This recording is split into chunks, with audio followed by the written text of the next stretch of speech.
और ईरान का दावा है कि इजरायल दहन की शुरुआत हो चुकी। ईरान के रिंग ऑफ फायर ने मोसाद और आईडीएफ के अजय होने के गुरूर को मिट्टी में मिला दिया है।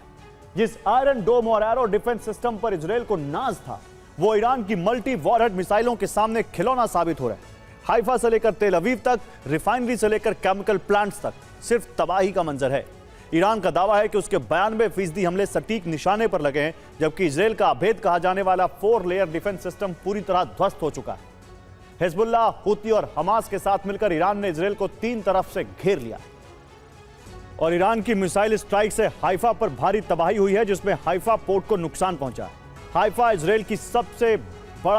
सबसे बड़ा इजरायल का पोर्ट है और इस दौरान हाइफा रिफाइनरी पर भी हमला हुआ है। हाइफा रिफाइनरी की क्षमता 1,97,000 बैरल प्रतिदिन है। हाइफा रिफाइनरी में भूमध्य सागर से तेल निकाला जाता है, जो भूमध्य सागर में बने टर्मिनल से रिफाइनरी तक पहुंचता है और यह रिफाइनिंग के लिए हाइफा पोर्ट पर यूनिट लगाई गई, जहां क्रूड ऑयल स्टोरेज पर ईरान ने हमला किया। हमले में 4 स्टोरेज टैंक पूरी तरह ध्वस्त हो गए। हमले में 3 ऑयल टैंकर में आग लग गई। हमले से स्टोरेज टैंकर से कच्चा तेल बहने लगा। अभी रिफाइनरी का प्रोडक्शन रोक दिया गया है। जबकि इससे पहले इजराइल ने मजबूत सुरक्षा चक्र बनाया हुआ था। हमले रोकने के लिए 4 लेयर डिफेंस बनाया गया था। पहली लेयर में डिफेंस सिस्टम थर्ड और पेट्रियट लगाए गए, जिनकी रेंज 200 किलोमीटर है। ये हाइपरसोनिक मिसाइल इंटरसेप्ट करने के लिए तैनात किए गए।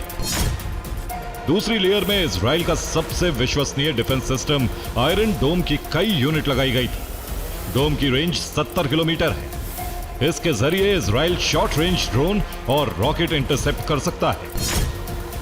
तीसरी लेयर में एरो का दूसरा और तीसरा वर्जन लगाया गया है। इसकी रेंज 200 किलोमीटर है। यह मीडियम रेंज ड्रोन और मिसाइल इंटरसेप्ट कर सकता है। जबकि चौथी और आखिरी लेयर में डेविड स्लिंग का एडवांस वर्जन लगाया गया था, जिसकी रेंज 300 किलोमीटर है।